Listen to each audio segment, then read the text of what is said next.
Physics में हम बहुत सारी फिजिकल क्वांटिटीज का मेजरमेंट करते हैं यूजिंग सम लॉज। अब ये जो फिजिकल क्वांटिटीज है क्या होती है, उनको कैसे मेजरमेंट करते हैं, ये फिजिकल क्वांटिटीज कितने टाइप की होती है, वो हम पढ़ेंगे आज के वीडियो में। आज का जो हमारा टॉपिक है that is the physical quantities and system of units. मैं हूं Hitendra Goyal, welcome to my channel Anant physics.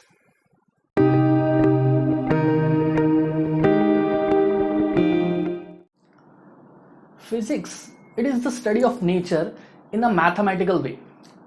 हमारे आसपास जो भी इवेंट्स होते हैं, फिनोमिना होते हैं, उसको गवर्न करने वाले कुछ सर्टन लॉज होते हैं, ठीक है। और उस लॉज में होती है फिजिकल क्वांटिटीज।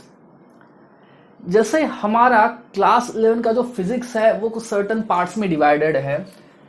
जो पहला पार्ट है वो है मैकेनिक्स प्लस ग्रेविटेशन, ठीक है।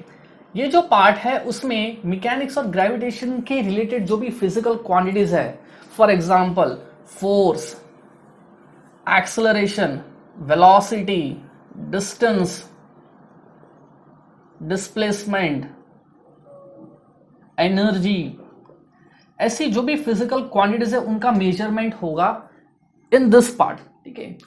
जो हमारा दूसरा पार्ट है वो है प्रॉपर्टीज ऑफ मैटर। जो सेकेंड पार्ट है वो that is the properties of matter. इसमें जो है हम मैटर जो है that is mainly solid, liquid and gas, उनकी प्रॉपर्टीज को स्टडी करना है in terms of certain physical quantities. जैसे सॉलिड की कुछ प्रॉपर्टीज होती है, stress, strain.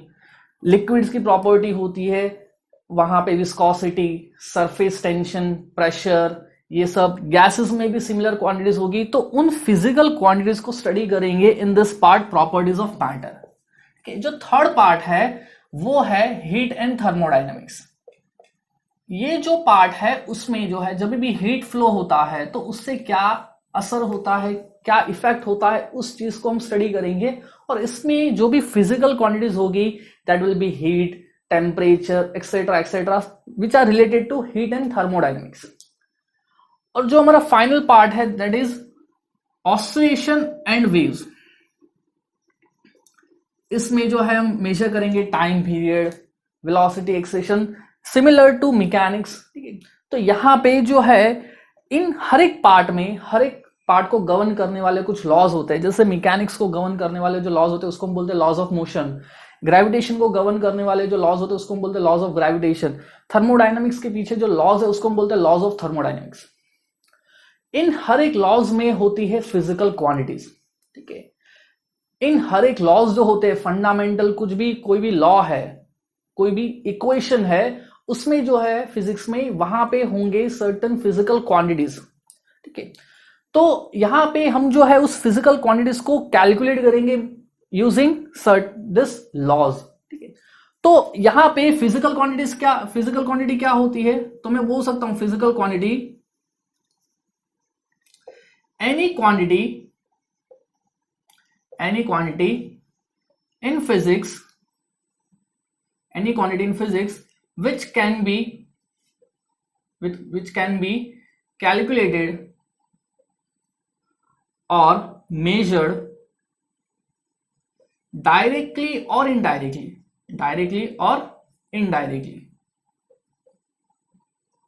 and laws of physics can be expressed in terms of it. This are called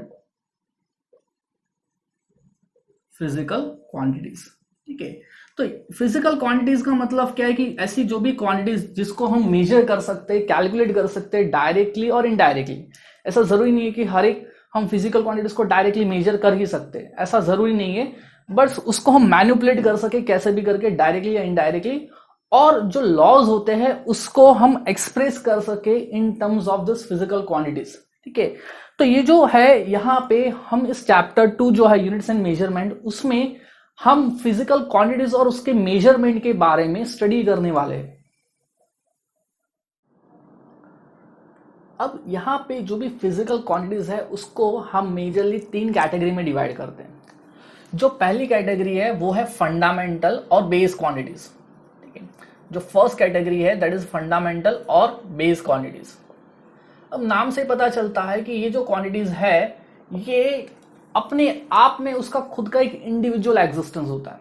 ये क्वांटिटीज है किसी और के ऊपर डिपेंड नहीं करती। ठीक है, ये जो भी फंडामेंटल क्वांटिटीज होती है ना, ये किसी और क्वांटिटीज के ऊपर डिपेंड नहीं करती और इनका अपना एक खुद का इंडिविजुअल एग्जिस्टेंस होता है। ठीक है, तो मैं बोल सकता हूं what are fundamental quantities, those quantities which are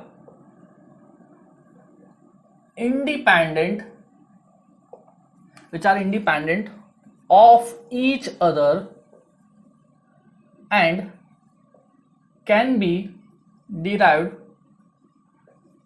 from its own are called fundamental और बेस क्वांटिटीज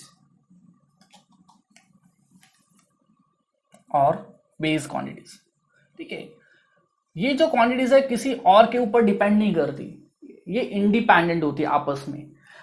दुनिया में जो है there are 7 fundamental quantities, fix है, there are only 7 fundamental physical quantities in nature.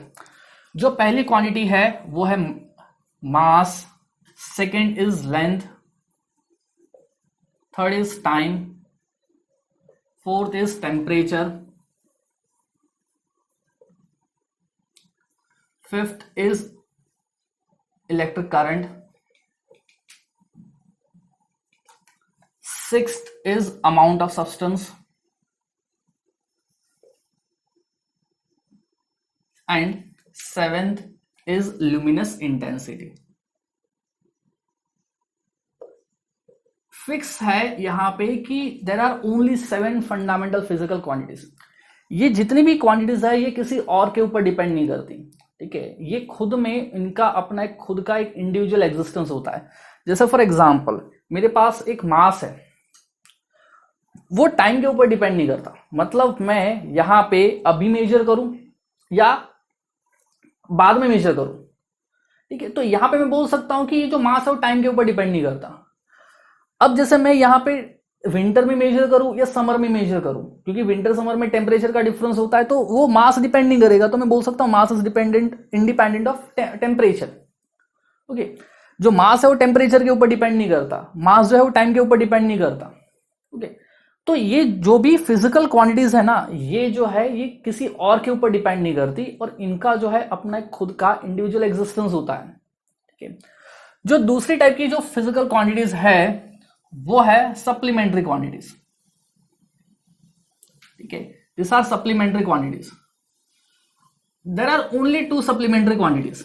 ठीक है, इसमें सिर्फ 2 ही सप्लीमेंट्री क्वांटिटीज है। एक्चुअली ये जो है ना, ये डायमेंशनलेस क्वांटिटीज है। What are dimensions that will study in the next part.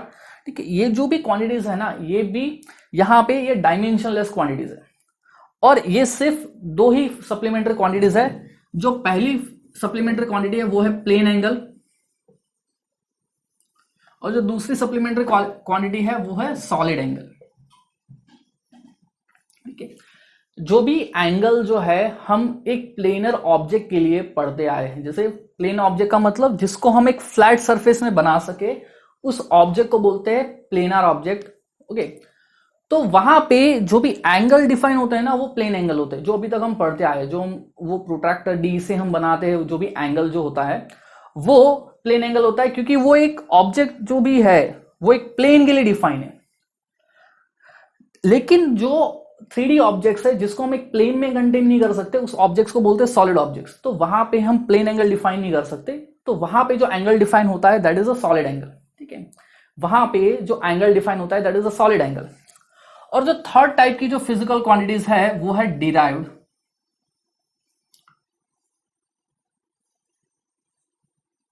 ठीक है, ये जो क्वांटिटीज है इसको बोलते हैं डिराइव्ड क्वांटिटीज और सेकेंडरी क्वांटिटीज।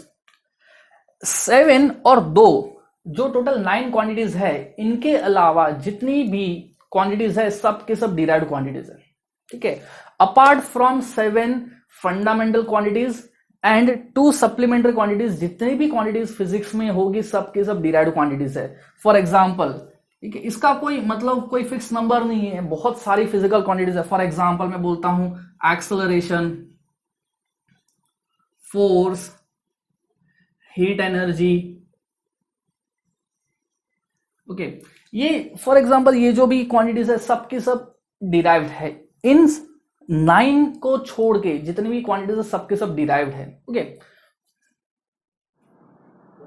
अगर हमें कोई भी फिजिकल क्वांटिटी को कैलकुलेट करना है, उसको मैनिपुलेट करना है, तो उस फिजिकल क्वांटिटी में दो चीज होती है।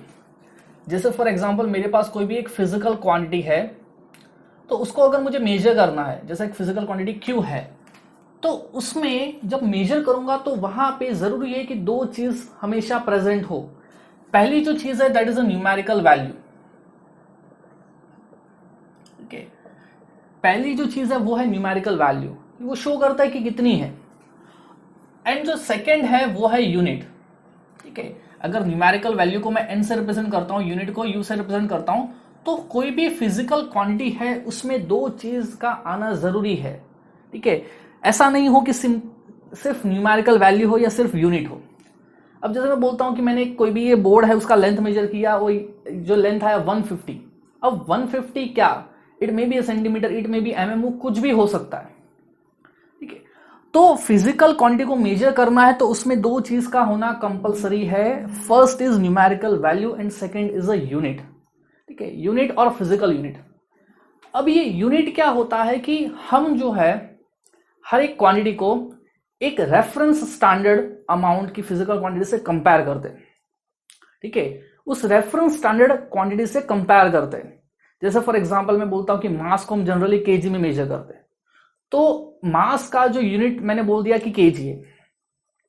So what do you mean by KG और what do you mean by 1 KG? तो 1 केजी एक प्री डिफाइंड वैल्यू है कि इतना मतलब 1 केजी है। तो हम जो है कोई भी फिजिकल क्वांटिटी को उस रेफरेंस स्टैंडर्ड से कंपेयर करते हैं और उसी रेफरेंस स्टैंडर्ड को हम बोलते हैं यूनिट। ठीक है, व्हाट इज अ यूनिट और physical unit? What do you mean by unit और फिजिकल यूनिट? तो फिजिकल यूनिट को हम बोलते हैं it is a standard amount of a physical quantity. It is a standard amount of a physical quantity which is used to measure the physical quantity of same type.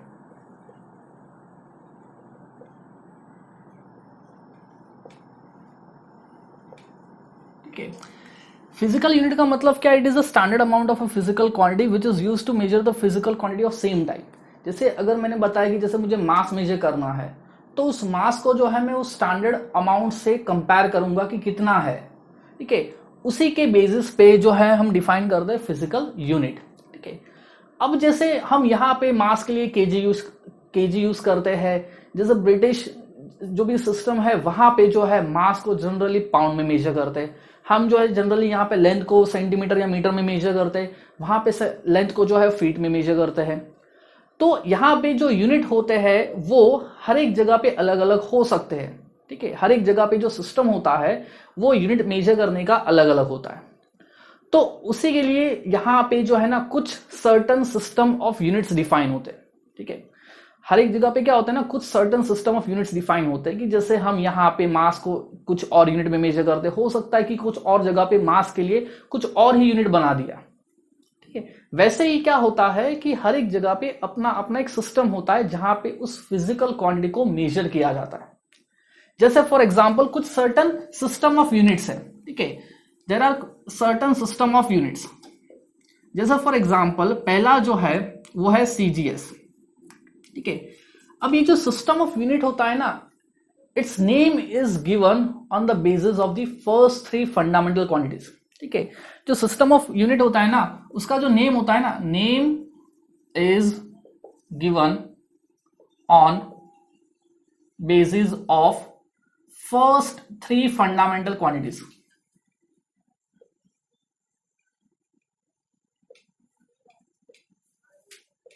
अब first 3 fundamental quantities बोले तो मास, length and time. अब जैसे CGS है, this stands for centimetre gram second. ठीक है, ये जो तीन फंडामेंटल क्वांटिटी जैसे लेंथ, मास और टाइम, लेंथ को यहाँ पे हमेशा सेंटीमीटर में मेजर करेंगे, मास को हमेशा ग्राम में मेजर करेंगे और टाइम को हमेशा सेकंड में मेजर करेंगे। It is a French system of unit, ठीक है यहाँ पे। और ये जो है ना ये छोटा सिस्टम है क्योंकि ये जो सेंटीमीटर है it is a smaller unit. जो दूसरा सिस्टम है वो है FPS. FPS stands for foot pound second, ठीक है। ये जो है ये फ्रेंच सिस्टम है सीजीएस। ये जो एफपीएस है वो ब्रिटिश सिस्टम है, ठीक है।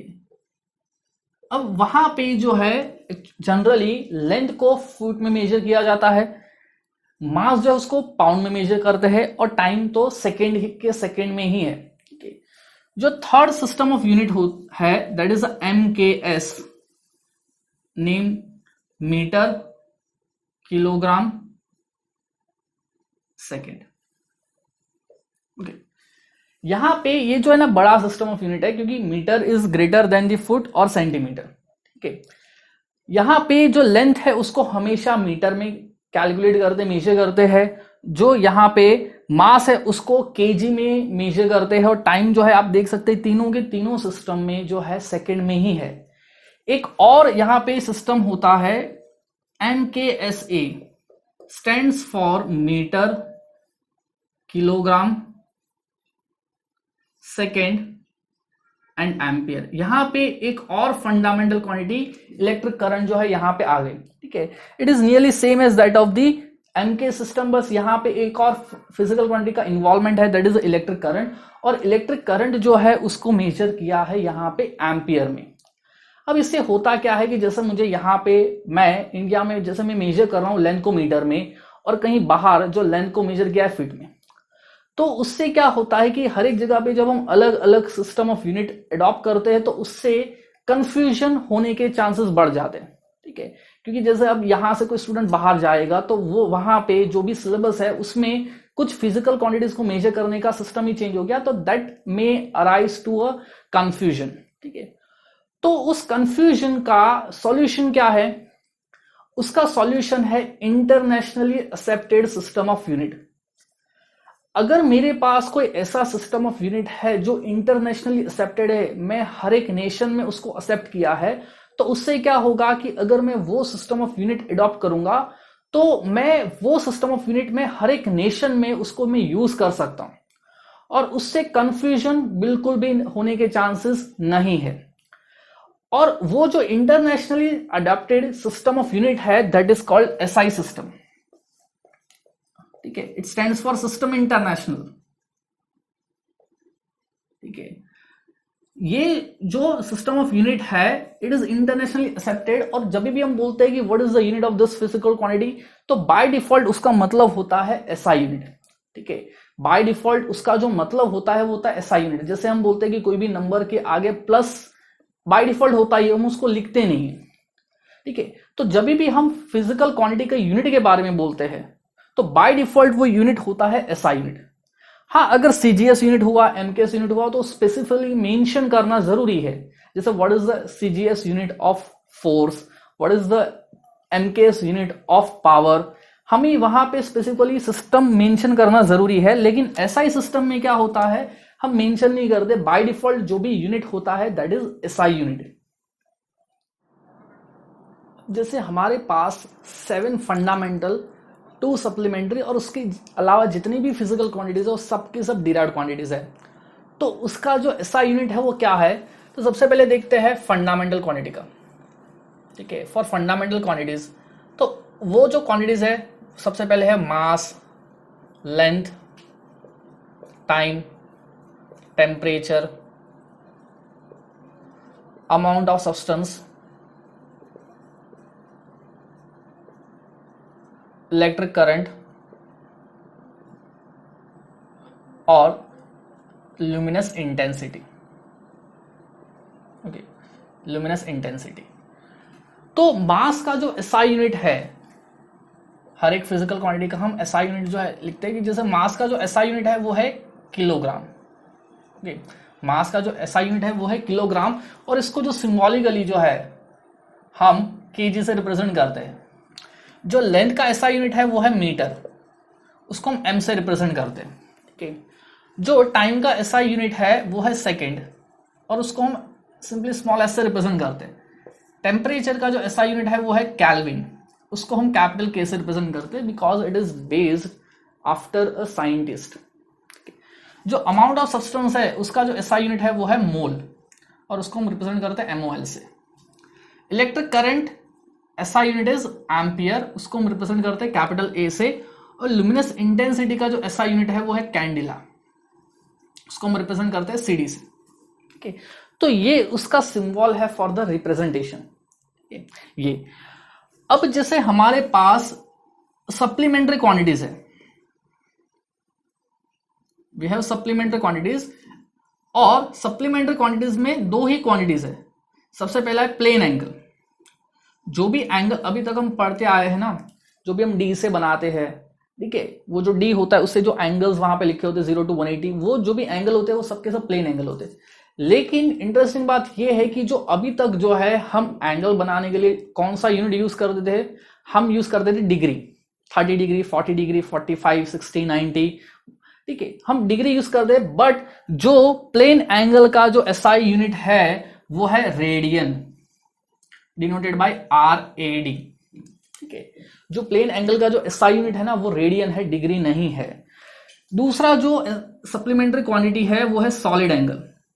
ये जो एंगल है that is defined for solid objects that cannot be contained in a single plane. जैसे फॉर एग्जांपल स्फीयर है, सिलेंडर है, कोन है, जो भी ऑब्जेक्ट्स जिसको हम प्लेन में कंटेन नहीं कर सकते उसको हम सॉलिड ऑब्जेक्ट्स बोलते हैं। और उनका जो एसआई यूनिट होता है वो होता है स्टी रेडियन। उनका जो एसआई यूनिट होता है वो होता है स्टी रेडियन, डिनोटेड बाय SR। तो यहां पे हमें पता है कि जो mass, length, time, temperature, amount of substance, ये सब क्या होता है। जैसे मास मेजर करता है, shows the amount of matter present in any particle और it may be any object, वो शो करता है मास। लेंथ शो करता है कि वहां पे एक्चुअली में वो कितना ऑब्जेक्ट एक्सटेंडेड है, ठीक है, लेंथ। टाइम शो करता है, ड्यूरेशन शो करता है। टेम्परेचर कोई भी ऑब्जेक्ट का वो क्या शो करता है, it shows the extent of hotness और कोल्डनेस ऑफ एनी ऑब्जेक्ट। ठीक है, हम टेम्परेचर से क्या रिप्रेजेंट करते हैं कि वो ऑब्जेक्ट कितना ठंडा या गर्म है। जो अमाउंट ऑफ सब्सटेंस है, अमाउंट ऑफ सब्सटेंस है, उससे देखिए क्या रिप्रेजेंट होता है। जैसे मैं बोलता हूं कि 1 डजन, जैसे मैं बोलता हूं 1 डजन, 1 डजन का मतलब क्या होता है, इट इज अ 12 एंटिटीज। अब एंटिटी का मतलब क्या है, it may be anything, it may be fruit, it may be some particles, okay, it simply represents a number। जैसे मैं बोलता हूं 1 dozen apple, what does that mean कि 1 डजन का मतलब है 12 एप्पल्स। वैसे ही 1 मोल जो होता है ना, 1 mole that is equal to 6.023 into 10 to the power 23 entities. अब एंटिटीज का मतलब क्या हो सकता है, it may be number of atoms, it may be molecules, it may be ions, it may be electron, कुछ भी हो सकता है। ठीक है, it may be electron, proton, कुछ भी हो सकता है। अगर मैं बोलता हूं कि 1 mole of any entity that is equal to this much amount, इतना, वो होता है मोल। जो नेक्स्ट फंडामेंटल क्वांटिटी है वो इलेक्ट्रिक करंट। जनरली जो भी हम वहां पे शो करता है rate of flow of charge, because electric current it is the, ये जो हम है इलेक्ट्रिसिटी में यूज करते हैं, और उससे हम क्या मेजर करते हैं, it shows the rate of flow of charge ये। और लुमिनस इंटेंसिटी ये जो है it gives the amount of brightness और डार्कनेस। एक्चुअली ये जो है हमें, this is not in our syllabus, okay, ये जो है हमारे सिलेबस में नहीं है, और ये जो है हम पढ़ेंगे इन क्लास 12th। ओके, ये जो भी हम पढ़ेंगे क्लास 12th, 11th क्लास में हम मोस्टली ये जो भी क्वांटिटीज है उसके बारे में डील करने वाले हैं। ये अब जो आता है सप्लीमेंट्री क्वांटिटीज, उसमें हमने जैसे देखा कि जो प्लेन एंगल है उसका एसआई यूनिट रेडियन में है। ठीक है, अब उसको डिग्री से रेडियन में कैसे कन्वर्ट करना है अभी मैं आपको बताता हूं। और सॉलिड एंगल का जो एसआई यूनिट है वो है स्टी रेडियन। रेडियन का जो सिंबल है दैट इज RAD, और स्टी रेडियन का जो है वो है SR। अब जैसे मुझे प्लेन एंगल को रेडियन में मेजर करना है, तो मेजर कैसे करेंगे, क्योंकि आगे मोस्ट ऑफ द टाइम पे जो एंगल है वो रेडियन में गिवन होगा, और मुझे अगर कन्वर्ट करना है डिग्री से रेडियन में तो कैसे कन्वर्ट करेंगे, क्योंकि यहाँ पे हर एक फिजिकल क्वांटिटी में कुछ कन्वर्जन फैक्टर होता है। जैसे अगर मुझे मीटर से सेंटीमीटर में कन्वर्ट करना है तो मैं बोल सकता हूँ 1 मीटर इज 100 सेंटीमीटर। से अगर मुझे सेंटीमीटर में कन्वर्ट करना है तो मैं बोल सकता हूँ 1 सेंटीमीटर इज 10 और 1 इज 0.1 सेंटीमीटर। वैसे ही अगर मुझे कन्वर्जन करना है, ठीक है, फ्रॉम डिग्री टू रेडियन और रेडियन टू डिग्री, तो वो मैं कैसे कन्वर्ट करता हूँ, ठीक है। तो देखिए कैसे करते हैं कि सबसे पहले हम देखते हैं कि जो प्लेन एंगल है उसको रेडियन में मेजर कैसे करते हैं। तो जैसे यहाँ पे O it is a centre, और keeping O as a centre में यहाँ पे क्या कर रहा हूँ, एक आर्क बना रहा हूँ, ठीक है। यहाँ पे O को सेंटर पे रख के मैं एक आर्क बना रहा हूँ, आर्क AB। तो ये जो आर्क AB है यहाँ पे, वो उसके सेंटर पे एंगल सबटेंड कर रहा है थीटा, और इस आर्क का जो रेडियस है वो है R, ठीक है। यहाँ पे आर्क का जो रेडियस है वो है R, and this arc is subtending an angle theta at the centre. So if I want to calculate theta in radian, तो थीटा जो है वो रेडियन में कैसे आएगा, theta in radian it is given by arc length upon radius. Okay, theta जो है उसको अगर मुझे रेडियन में कैलकुलेट करना है तो उसका सिंपल सा इक्वेशन होता है आर्क लेंथ अपॉन रेडियस और arc upon radius. Okay, but यहां पे हमें ये ध्यान रखना है कि जो आर्क लेंथ और रेडियस जो है वो सेम यूनिट में होना चाहिए। ओके, ये सेम यूनिट में होना चाहिए। अगर आर्क लेंथ सेंटीमीटर में है तो रेडियस भी सेंटीमीटर में होना चाहिए, अगर ये मीटर में तो ये भी मीटर में होना चाहिए। That both must be in same unit. तो यहां पे जो हमें थीटा मिलेगा ना वो रेडियन में मिलेगा। अब अगर मुझे यहां पे फैक्टर चाहिए, कन्वर्जन फैक्टर, तो मैं कैसे कैलकुलेट करूंगा कि सपोज अगर मैं इसी को लेके पूरा सर्कल बनाता हूं, ठीक है, पूरा सर्कल बनाता हूं, ठीक है, जैसे मैंने O को सेंटर पे रख के पूरा सर्कल बना दिया, तो ये जो पूरे सर्कल का आर्क लेंथ है, पूरे सर्कल का जो आर्क लेंथ है, मैंने यहां से स्टार्ट किया और पूरा एक सर्कल बना दिया, keeping O as a centre of radius R, ठीक है, ऑफ रेडियस R। तो ये जो पूरे सर्कल का जो आर्क लेंथ है जिसको हम बोलते हैं circumference, that is equal to 2 pi R। मैं बोल सकता हूं for full circle arc length is equal to circumference which is equal to 2 pi R। तो जो थीटा मुझे रेडियन में मिलेगा वो कितना मिलेगा, आर्क लेंथ अपॉन रेडियस। अब जो आर्क लेंथ है वो कितनी है, 2 पाई R है, और रेडियस कितना है, R है। तो पूरे सर्कल के लिए for full rotation I got theta equals to 2 pi radian. जो पूरा सर्कल होता है उसके लिए मुझे थीटा मिला, वो मिला 2 पाई रेडियन, ठीक है। और मुझे पता है कि फॉर फुल रोटेशन, एक पूरा रोटेशन जो होता है उसमें डिग्री कितना होता है, 360 डिग्री। तो मैं बोल सकता हूं फॉर फुल सर्कल जो थीटा होगा वो कितना होगा, 360 डिग्री फॉर फुल सर्कल। तो फुल सर्कल के लिए जो रेडियन आया वो आया 2 पाई रेडियन, और डिग्री जो आया वो आया 360 डिग्री। तो यहां पे जो कन्वर्जन फैक्टर मेरा हो गया वो हो गया 2 pi radian equals to 360 degree, और pi radian equals to 180 degree. अब जैसे मुझे यहां पे कोई सा भी अगर मुझे डिग्री से रेडियन या रेडियन से डिग्री में कन्वर्ट करना है, सो ये मेरा एक सिंपल सा टास्क हो गया। जैसे फॉर एग्जांपल मुझे यहां पे कन्वर्ट करना है 45 डिग्री को रेडियन में, तो मैं कैसे लिखूंगा कि pi radian equals to 180 degree होता है, तो 45 डिग्री यानी कितना रेडियन, ठीक है। तो ये मेरा हो जाएगा 45 इंटू पाई बाई 180, ठीक है। तो यहां पे जो है आप देख सकते हैं कि जो कन्वर्जन फैक्टर होगा वो है पाई बाई 180 का। मतलब अगर मुझे कोई सा भी एंगल है डिग्री में, उसको मुझे रेडियन में कन्वर्ट करना है, तो सिंपली मैं उसको पाई बाई 180 से मल्टीप्लाई कर दूंगा, तो ये हो जाएगा पाई बाई 4 रेडियन। ओके, तो कोई से भी एंगल जो है, suppose if I have x degree, that is equals to x into pi by 180 radian. कोई सा भी अगर एंगल है डिग्री में तो उसको मैं पाई बाई 180 से मल्टीप्लाई कर दूंगा तो रेडियन में आ जाएगा।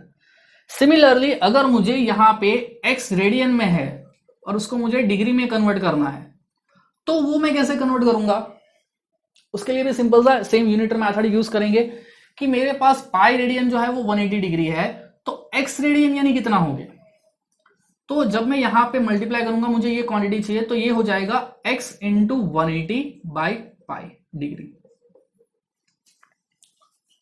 तो अगर मुझे यहाँ पे डिग्री से रेडियन में कन्वर्ट करना है तो मैं पाई बाय 180 से मल्टीप्लाई करूंगा, और यहाँ पे अगर मुझे x रेडियन है और उसको मुझे डिग्री में कन्वर्ट करना है, so it becomes x into 180/पाई डिग्री।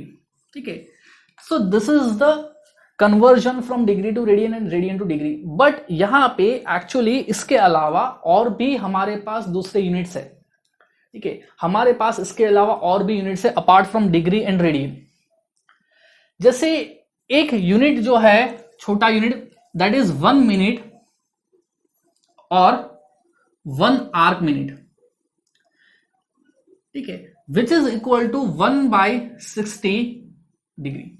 अगर मैं एक डिग्री को 60 पार्ट्स में डिवाइड करता हूं तो जो एक पार्ट का जो एंगल है that is equal to 1 arc minute and that is equal to 1/60 of a degree. ठीक है, मैं एक डिग्री को अगर मैं 60 इक्वल पार्ट्स में डिवाइड करता हूं, जो एक पार्ट का जो एंगल है that is equal to 1 arc minute, और 1 आर्क मिनट को ऐसे रिप्रेजेंट करते हैं। ठीक है, यहां पे दूसरा जो है वो है सेकेंड और 1 आर्क सेकेंड। अब अगर मैं यहां पे 1 मिनट को अगर 60 फर्दर पार्ट्स में डिवाइड करता हूं, और जैसे मैंने पहले क्या किया, डिग्री को 60 पार्ट्स में डिवाइड किया, तो जो एक पार्ट है उसको मैंने बोला मिनट और आर्क मिनट।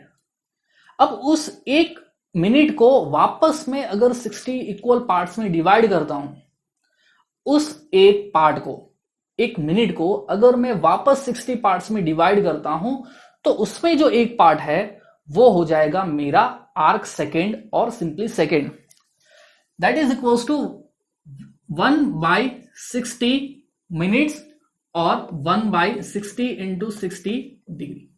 ठीक है, ये जो है हमारा कन्वर्जन फैक्टर है between various units of plane angle. जो एंगल्स के कन्वर्जन है, उसका जो यूनिट्स का कन्वर्जन है, उसको समझने के लिए कुछ एग्जांपल्स देखते हैं। जैसे कि सपोज मुझे गिवन है कि मुझे 30 डिग्री को रेडियन में कन्वर्ट करना है। ठीक है, मुझे 30 डिग्री को रेडियन में कन्वर्ट करना है, तो रेडियन, डिग्री से रेडियन में कन्वर्ट करने के लिए जो हमारा कन्वर्जन फैक्टर है वो है पाई बाय 180। ठीक है, तो इसको मैं डायरेक्टली ऐसे भी लिख सकता हूं, 30 degree equals to 30 into pi by 180 radian. ठीक है, तो ये हो जाएगा पाई बाय 6 रेडियन। अब चाहे तो इसको हम यूनिटरी मेथड से भी सॉल्व कर सकते हैं। कैसे कि जैसे पाई रेडियन है वो है 180 डिग्री। ठीक है, यहाँ पे पाई रेडियन है वो है 180 डिग्री, तो 30 डिग्री यानी कितना रेडियन। ठीक है, जो 30 डिग्री है वो कितना रेडियन, तो ये हो जाएगा 30 into pi by 180 which is equals to pi by 6 radian. ठीक है, ये अब जो है सपोज अगर मुझे गिवन है कि 120 डिग्री को मुझे रेडियन में कन्वर्ट करना है। ठीक है, जो 120 डिग्री उसको रेडियन में कन्वर्ट करना है, तो सेम तरीका यहां पे मैं बोल सकता हूं 120 into pi by 180 radian. This is 2, this is 3। Okay, so this becomes 2 pi by 3 radian. Okay, अगर मुझे 4 पाई बाय 3 रेडियन है उसको डिग्री में कन्वर्ट करना है,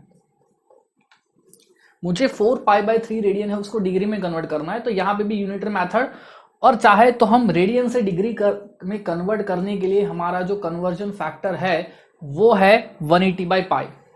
ठीक है, तो यहां पे मैं इसको मैं बोल सकता हूं equal 4 pi by 3 radian equals to 4 pi by 3 into 180 by pi. 180 by pi हमारा जो है कन्वर्जन फैक्टर है, तो ये आ जाएगा डिग्री में। ठीक है, this is 60, this is 240 degree. ठीक है, ये अब यहां पे सपोज अगर मुझे अब आर्क मिनट या आर्क सेकेंड है उसको कन्वर्ट करना है, जैसे for example I have given 1200 arc minute equals to how much radian.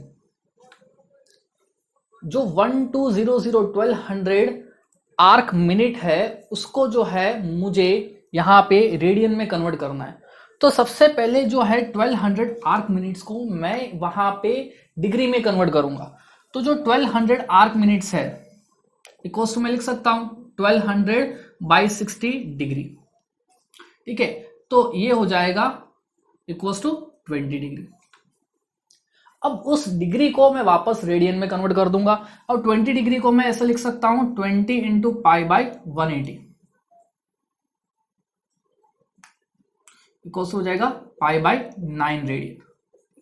यहाँ पे तो कोई सा भी अगर मुझे कन्वर्जन है तो यहाँ पे मैं बोल सकता हूँ कि सबसे पहले हम डिग्री में कन्वर्ट कर लेते हैं, फिर डिग्री से आर्क मिनट में निकालना है, आर्क सेकंड में तो भी हम कन्वर्ट कर सकते हैं, या फिर डिग्री से अगर मुझे रेडियन में भी कन्वर्ट करना है तो वो भी कैलकुलेशन हमारा सिंपल हो जाता है।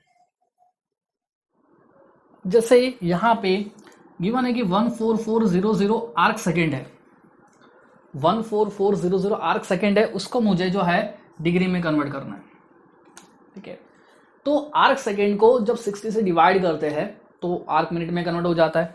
तो इसको मैं बोल सकता हूं this is equals to 14400 arc second equals to 14400 by 60, this is arc minute. Further इसको जब मैं वापस 60 से डिवाइड करूंगा तो ये डिग्री में कन्वर्ट हो जाएगा। सो ये हो जाएगा 14400 बाई 60, तो ये हो जाएगा डिग्री में which is equals to 4 degree.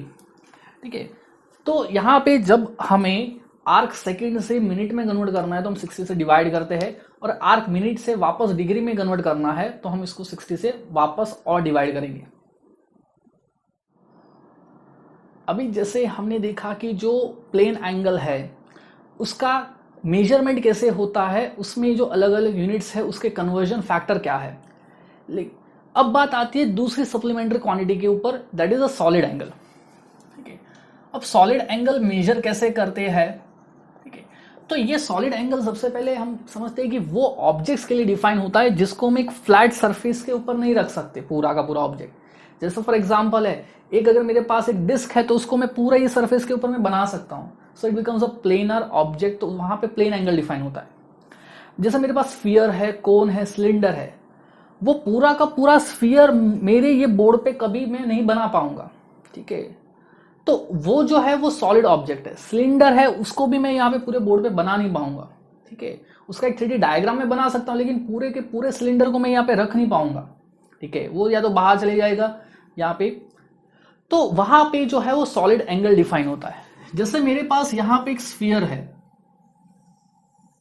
ठीक है, जिसका सेंटर O है, ये एक स्फीयर है जिसका सेंटर O है, और इस स्फीयर का जो है रेडियस जो है वो R है। तो यहां पे अगर मुझे निकालना है कि कोई भी उसका जो हिस्सा है तो वो उसके सेंटर पे, ज्योमेट्रिक सेंटर पे कितना एंगल सबटेंड करता है, तो ये एंगल होगा सॉलिड एंगल। ये जो एंगल होगा वो होगा सॉलिड एंगल। और वो कैसे निकालेंगे, जैसे यहां पे मेरे पास मैं एक हिस्सा ले लेता हूं यहां पे। ठीक है, मैं एक यहां पे एक हिस्सा ले लेता हूं छोटा सा, और इस पार्ट को मैं सेंटर से ज्वाइन कर देता हूं ये। ठीक है, तो यहां पे जब मैं ज्वाइन करूंगा यहां पे, तो ये जो हिस्सा है इसका एरिया जो है इसको मैं बोल देता हूं डेल्टा ए। तो ये जो हिस्सा है वो उस ज्योमेट्रिक सेंटर पे जो ये एंगल बनाता है ना, ये एंगल, ये जो है उसको हम बोलते हैं सॉलिड एंगल। ठीक है, ये जो है उसको हम बोलते हैं सॉलिड एंगल। तो ये जो एंगल है अगर उसको मुझे मेजर करना है तो जो सॉलिड एंगल है, solid angle subtended bye given area delta A on its centre कितना होगा, तो सॉलिड एंगल विल बी, उसकी जो इक्वेशन है सॉलिड एंगल, और सॉलिड एंगल का यूनिट है स्टीरेडियन। तो सॉलिड एंगल का जो इक्वेशन है वो है एरिया अपॉन रेडियस का स्क्वायर। ठीक है, अगर कोई सा भी पार्ट है उसका एरिया जो भी है डेल्टा ए जैसे यहां पे है, तो वहां पे सॉलिड एंगल का जो इक्वेशन है वो है एरिया अपॉन रेडियस का स्क्वायर। जैसे यहां पे एरिया जो है वो डेल्टा ए है और रेडियस जो है वो है आर। सो ये जो सॉलिड एंगल जो है ये हिस्से का, that is delta A by R square. अगर मुझे पूरे सरफेस का बताना है कि उसका जो सॉलिड एंगल होगा उसके ज्योमेट्रिक सेंटर पे कितना है, तो मैं बोल सकता हूं पूरे सरफेस के लिए, फॉर फुल सरफेस एरिया जो होगा कितना होगा 4 पाई आर स्क्वायर। ठीक है, तो यहां पे मैं बोल सकता हूं solid angle subtended by the whole surface,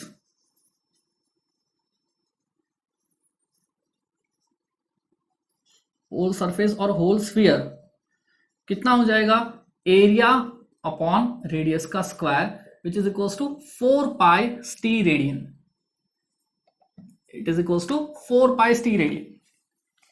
जैसे हमने डिराइव किया था कि जैसे सर्कल होता है वो उसके ज्योमेट्रिक सेंटर पे 2 पाई रेडियन सबटेंड करता है। अब वो सर्कल के अलावा अगर मैं कोई सा भी अगर मैं प्लेनर ऑब्जेक्ट लेता हूं, जैसे अगर मेरे पास ट्राइंगल है तो मुझे पता है कि यहाँ पे अगर मैं पूरा अगर एक रोटेशन होगा तो 2 पाई एंगल ही होगा।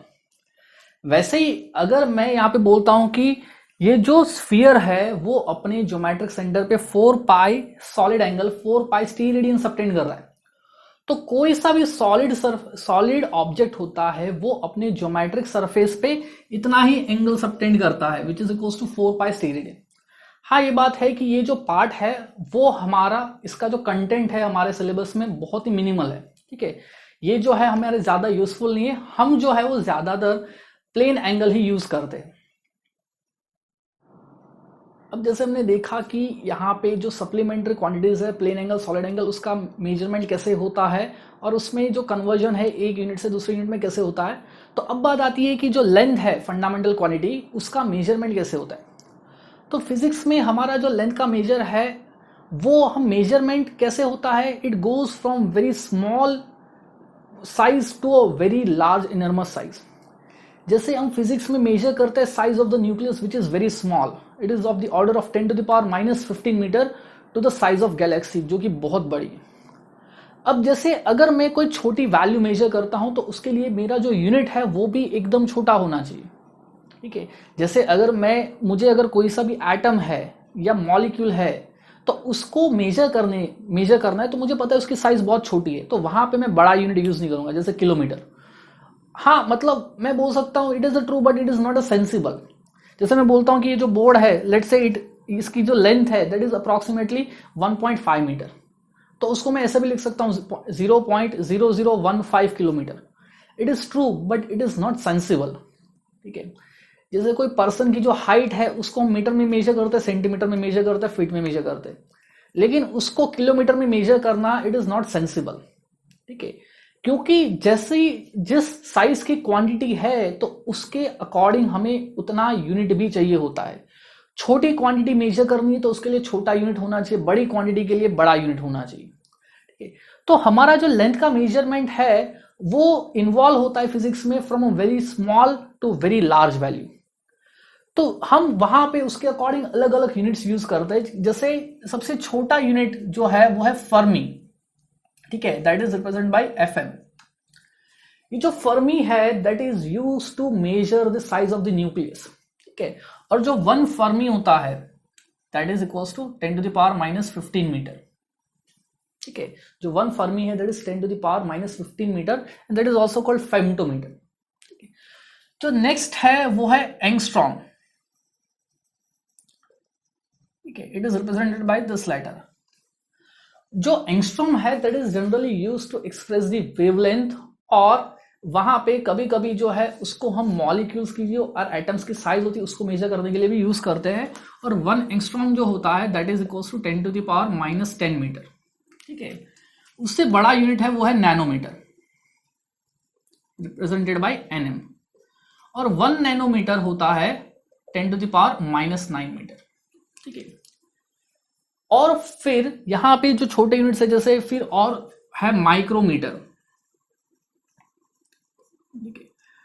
It is equals to 1 micrometre is equals to 10 to the power -6 metre, ठीक है।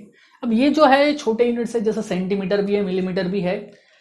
फिर बात आती है बड़े यूनिट्स की। तो बड़े यूनिट्स में जनरली क्या होता है कि वहां पे हम छोटे यूनिट्स यूज नहीं करते। जैसे अगर मुझे अर्थ से सन का डिस्टेंस मेजर करना है तो उसके लिए जो मीटर है ये बहुत ही छोटा यूनिट है, kilometre it is a very small unit. तो वहां पे जो है ना वो बड़े यूनिट्स डिफाइन होते हैं, ठीक है, और उसको बोलते हैं एस्ट्रोनॉमिकल यूनिट।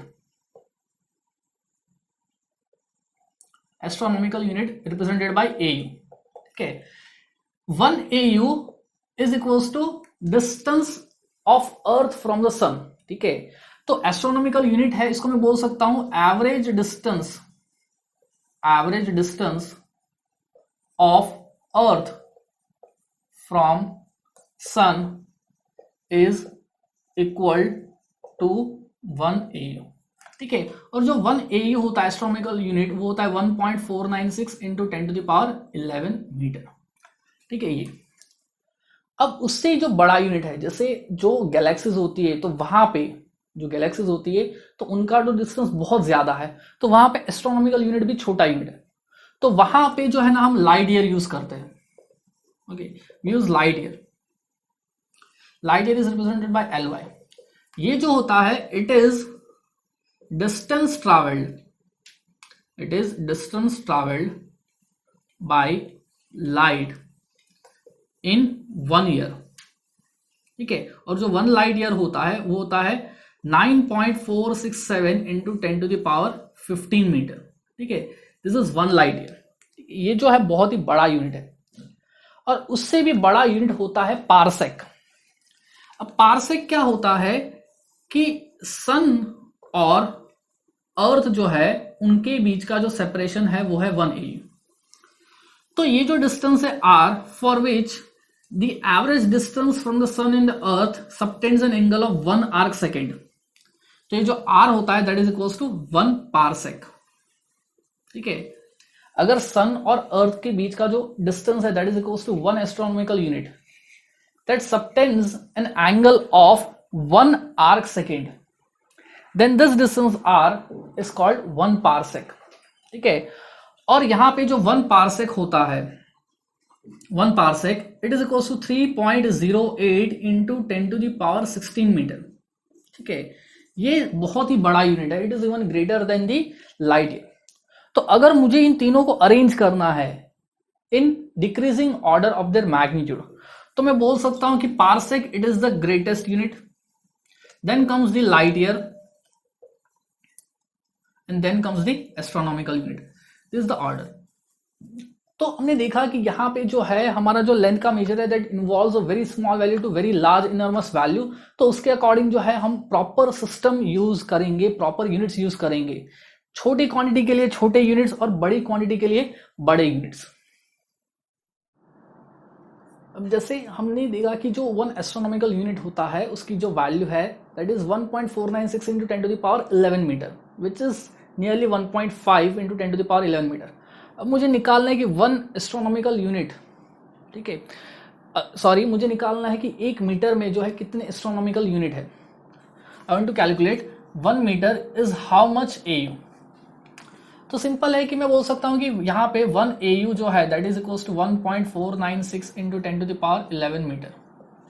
ठीक है, तो 1 मीटर में कितने AU होंगे, तो यहाँ पे मैं बोल सकता हूँ it is equal to 1 divided by 1.496 into 10⁻11, this is AU which is equals to 6.67 into 10⁻12 AU। ठीक, this is equals to 6.67 into 10⁻12 AU।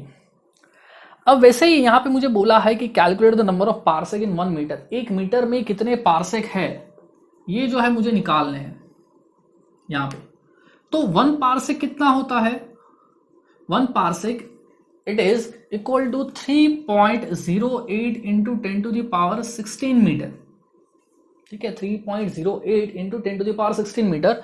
तो 1 मीटर में कितने पारसेक होंगे, विच इज इक्वल्स टू, ठीक है, तो मैं बोल सकता हूं 1 मीटर इक्वल्स टू कितने पारसेक होंगे, 1 divided by 3.08 into 10⁻16 which is equals to 3.25 into 10⁻17 parsec.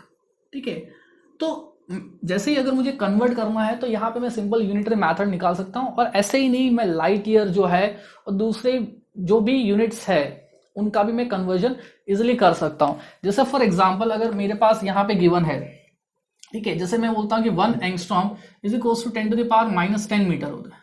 Okay, 1 angstrom, so 1 metre equals to how much angstrom. Okay, so this becomes, तो यहाँ पे मैं बोल सकता हूँ 1 metre is equals to how much angstrom, तो ये हो जाएगा 1 divided by 10⁻−10 which is equals to 10⁻10 angstrom. ठीक है, तो यहां से जो भी हमारा जो कन्वर्जन है उसको मैं सिंपली इजिली कैलकुलेट कर सकता हूं यूजिंग यूनिटरी मैथड। अब अगर मुझे बड़ा कोई सा भी डिस्टेंस मेजर करना है, जैसे प्लानिटरी जो हमारा मोशन होता है तो उसमें जो प्लैनेट्स के बीच का जो डिस्टेंस है, ठीक है, कोई भी प्लैनेट का साइज मेजर करना है तो उसके लिए जो मेथड यूज होता है वो होता है पैरेलैक्स मेथड। ठीक है, ये जो पैरेलैक्स मेथड, इसके मेजर दो एप्लीकेशन है। पहला जो है to calculate the distance of any planet from earth, distance of any planet from earth. और जो इसका दूसरा एप्लीकेशन है to calculate size of any planet, to calculate the size of any planet.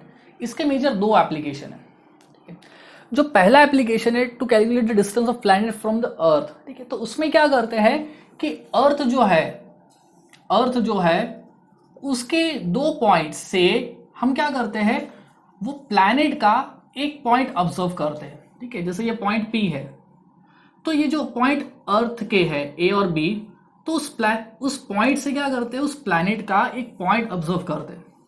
ठीक है, ये जो है this is the distance, call it as A B.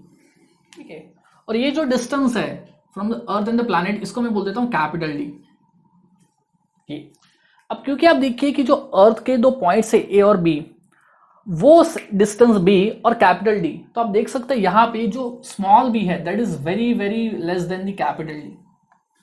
मतलब ये जो ट्राइंगल बनेगा ना, एक्चुअली में ये साइड बहुत ही छोटी होगी, तो ये जो ट्राइंगल बनेगा कुछ कुछ ऐसा बनेगा। ठीक है, ये तो रिप्रेजेंटेशन करने के लिए मैंने बड़ा साइड यहाँ पे बनाई है, अदरवाइज ये जो ट्राइंगल बनेगा ना उसमें जो साइड बी होगी that will be very very small. अगर ए और बी पॉइंट जो है यहां पे मिलके थीटा एंगल बनाते हैं, ओके, यहां पे दो मिलके जो है थीटा एंगल बनाते हैं, तो यहां पे मैं बोल सकता हूं कि ये जो है it is arc length, it is theta and this is D. क्योंकि ये जो साइड बहुत छोटी है तो ये में आर्क या स्ट्रेट लाइन जो है ना मुझे सेम जैसा ही दिखेगा। ठीक है, अगर कोई सा भी ट्राइंगल है जिसकी ये सामने वाली साइड जो है थीटा के सामने वाली साइड ये बहुत ही छोटी है, तो वहां पे आर्क या स्ट्रेट लाइन दोनों एक जैसा ही दिखेगा। जैसे अगर मैं ट्राइंगल में अगर ये आर्क भी बनाऊंगा तो that will coincide with this line. तो यहां पे मैं जो थीटा की वैल्यू है उसको मैं लिख सकता हूं, theta is equals to arc length upon radius. Theta is arc length upon radius. Okay, जो आर्क लेंथ है वो है बी एंड जो रेडियस है वो है D. What is B? It is the distance between 2 points. Distance between 2 points on Earth from which planet is observed or planet is seen. And D, it is the distance of planet from Earth.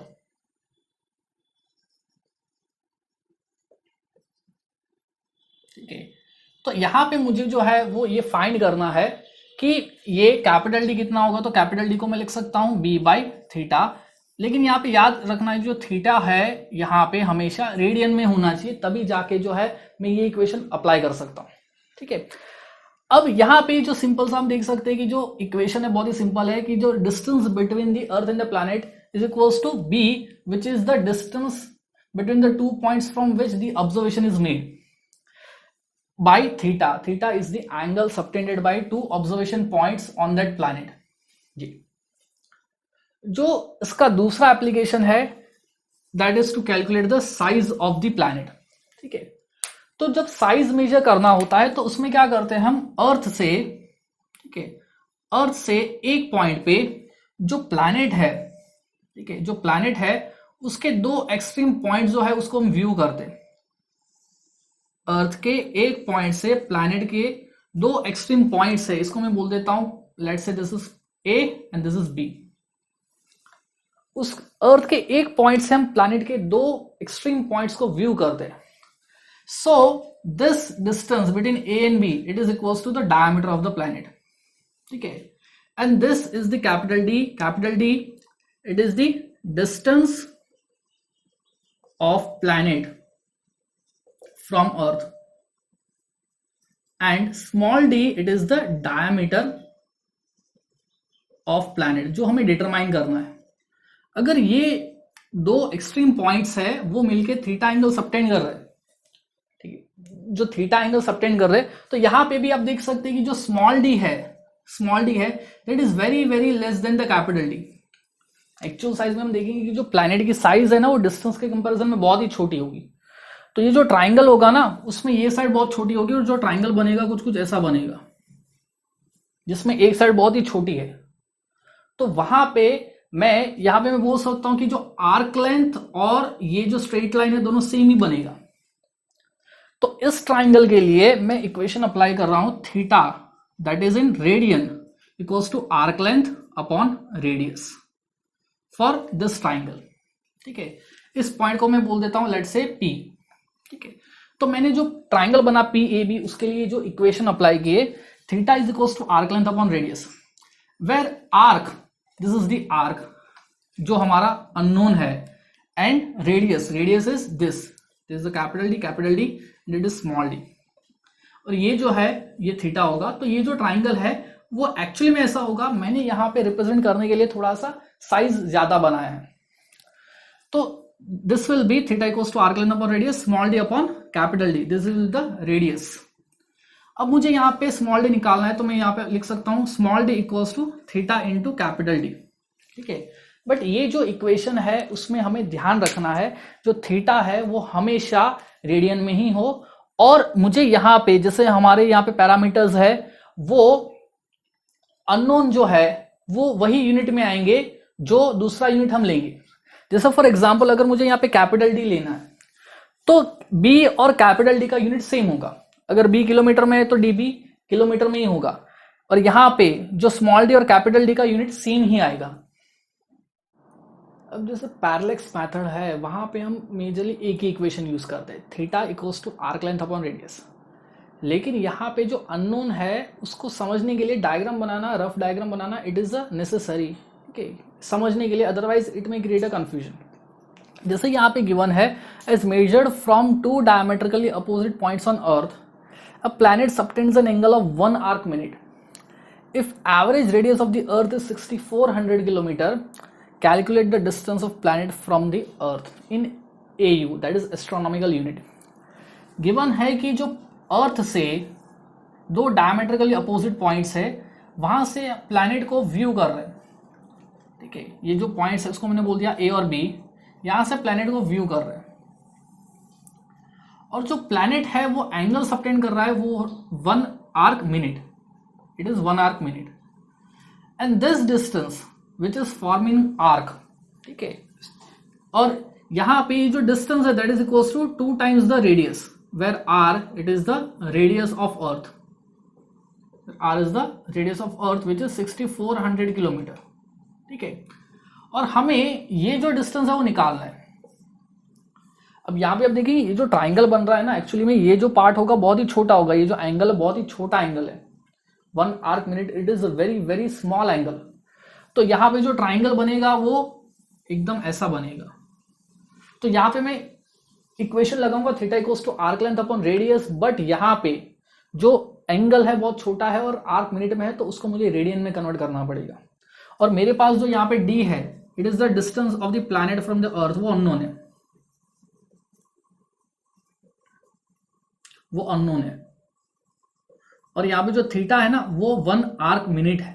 तो सबसे पहले theta को convert करते हैं। अब arc minute है तो सबसे पहले उसको मैं डिग्री में कन्वर्ट कर देता हूं, which is equals to 1/60 degree. अब इस डिग्री को मैं रेडियन में कन्वर्ट करूंगा, because theta equals to arc length upon radius is applicable only when theta is in radian. तो यहाँ पे जो कन्वर्जन फैक्टर है वो आएगा π/180, ये आ जाएगा रेडियन में। ठीक है, ये ध्यान रखना है कि थीटा रेडियन में हो। ठीक है, अब यहां पे मैं इक्वेशन लगाऊंगा फॉर दिस ट्राइंगल, इस पॉइंट को मैं बोल देता हूं P। ठीक है, तो मैं बोल सकता हूं for triangle ABP 2r is very very less than capital D and theta is very small, theta is very small. तो यहां पे ये जो है वो आर्क हो जाएगा। तो थीटा जो है equals to arc length upon radius for triangle A B P, ये। अब थीटा की वैल्यू सब्स्टिट्यूट करूंगा 1/60 into pi by 180 radian equals to arc length. Arc length है दैट इज इक्वल्स टू, आप देख सकते हैं कि it is the 2 times the radius. ठीक है, ये जो आर्क लेंथ है that is equals to 2 times radius, 2 into 6400। ठीक है, इट इज इन किलोमीटर। ठीक है, तो इसको मैं 10⁻³ से मल्टीप्लाई कर देता हूं मीटर में। और ये जो रेडियस है, actually don't get confuse with this radius and this radius. ये जो रेडियस है ना, ये एक्चुअली में ये जो ट्राइंगल बना ना उसके लिए है, और ये जो गिवन है वो अर्थ का रेडियस है। ठीक है, हमें यहाँ पे जो रेडियस है ना वो ट्राइंगल में जो ये पार्ट जो है ना उसका रेडियस लेना है, दिस कैपिटल डी। अब ये यूनिट मैंने मीटर में लिया है तो ये भी मेरा मीटर में आएगा। तो जो d की वैल्यू है वो हो जाएगी 60 into 180 into 2 into 6400 into 10⁻³ divided by pi. ठीक है, ये जिसको हम कैलकुलेट करेंगे तो आ जाएगा 4.4 इंटू 10⁻10 मीटर। ठीक है, बट क्योंकि हमें यहाँ पे इसको एस्ट्रोनॉमिकल यूनिट में कन्वर्ट करना है तो मैं बोलूंगा कि 1 astronomical unit is equals to 1.5 into 10⁻11 metre. तो मेरे पास इतना मीटर है 4.4 इंटू 10⁻10 मीटर, उसमें कितने एस्ट्रोनॉमिकल यूनिट होंगे? सो इसको मैं लिखूंगा 4.4 divided by 1.5 into 10⁻10 divided by 10⁻11 which is equal to 0.294 astronomical units. तो यहाँ पे this is the distance of the planet from the earth. जैसे पैरेलैक्स मेथड है उसको समझने के लिए एक एग्जांपल देखिए, यहाँ पे है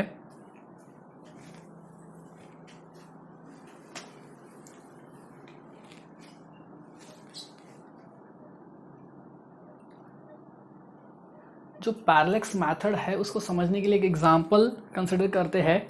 यहाँ पे दिया हुआ है the angular diameter of the sun is 1920 arc second if the distance of the sun from the earth is 1.5 into 10⁻11 meter, what is the linear diameter of the sun? ठीक है, यहाँ पे गिवन है एंगुलर डायमीटर ऑफ द सन जो है वो 1920 arc second है। ठीक है, एंगुलर डायमीटर। अब उसका मतलब क्या है? जैसे ये अर्थ है, ये सन है, सन का जो डायमीटर है वो अर्थ के ऊपर जो है जितना एंगल सबटेंड कर रहा है ना अर्थ के इस पॉइंट पे, इसको मैंने बोल दिया O, ये पॉइंट है AB, this is the diameter of the sun, इसको मैंने बोल दिया D, स्मॉल d। ये जो एंगल सबटेंड कर रहा है ना इसकी वैल्यू जो है ना वो हमें 1920 आर्क सेकेंड गिवन है। ठीक है, इसकी जो वैल्यू है ना that is 1920 arc second. D it is the diameter of the sun, and ये जो है इसको मैं बोल देता हूं capital D, it is the distance of sun from earth. ये जो है हमें इसकी वैल्यू जो है वो गिवन है 1.5 इंटू 10⁻11 मीटर। ये हमें फाइंड करना है एक्चुअली में कि यहाँ पे जो सन का डायमीटर है वो कितना है। तो ये जो ट्राइंगल है ना, ट्राइंगल ये बना जो ट्राइंगल OAB, उसमें जो है ना इन ट्राइंगल OAB जो स्मॉल d है ना वो बहुत ही छोटा है कैपिटल के कंपैरिजन में। ठीक है, अब देखिए आप साइज सन की देखिए वो, और सेपरेशन देखिए बहुत ही ज्यादा होता है सेपरेशन, तो साइज बहुत कम होती है। थीटा बहुत ही छोटा है। ठीक है, ये जो थीटा है ना बहुत ही छोटा है। थीटा जो है वो है 1920 आर्क सेकेंड। अब इसको मुझे रेडियन में कन्वर्ट करना है तो सबसे पहले इसको मैं डिग्री में कन्वर्ट करता हूं। तो इसको मैं एक बार 60 से डिवाइड करूंगा तो ये मिलेगा मुझे आर्क मिनट में, वापस और 60 से डिवाइड करूंगा तो मुझे मिलेगा डिग्री में।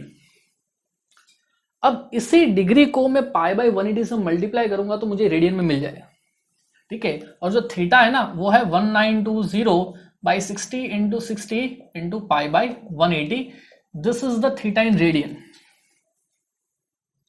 तो यहां पे ये जो ट्राइंगल है ना उसके लिए मैं इक्वेशन लगाऊंगा theta equals to arc length upon radius. ठीक है, ये जो रेडियस है ना ये यहां पे ये जो है ना ट्राइंगल उसके लिए है। अब ये जो ट्राइंगल बनेगा ना उसका ये जो पार्ट है ना वो आर्क लेंथ बताओ या स्ट्रेट लाइन बोलो सेम ही है। थीटा बहुत छोटा है तो ये ट्राइंगल जो है ना इस तरीके का बनेगा जिसका एंगल बहुत ही छोटा होगा। सो this becomes our arc length, and this is the radius of the this triangle is capital D. तो स्मॉल डी जो है उसको मैं लिख सकता हूं थीटा इंटू कैपिटल डी। ठीक है, अब जो कैपिटल डी है उसकी वैल्यू हमें गिवन है 1.5 to 10 to the power 11 metre. ठीक है, उसकी जो वैल्यू है हमें गिवन है 1.5 to 10 to the power 11 metre. तो यहाँ पे थीटा की वैल्यू में सब्स्टिट्यूट कर रहा हूं 1920 by 60 into 60 into pi by 180 into D 1.5 into 10 to the power 11 metre. ठीक है, ये है।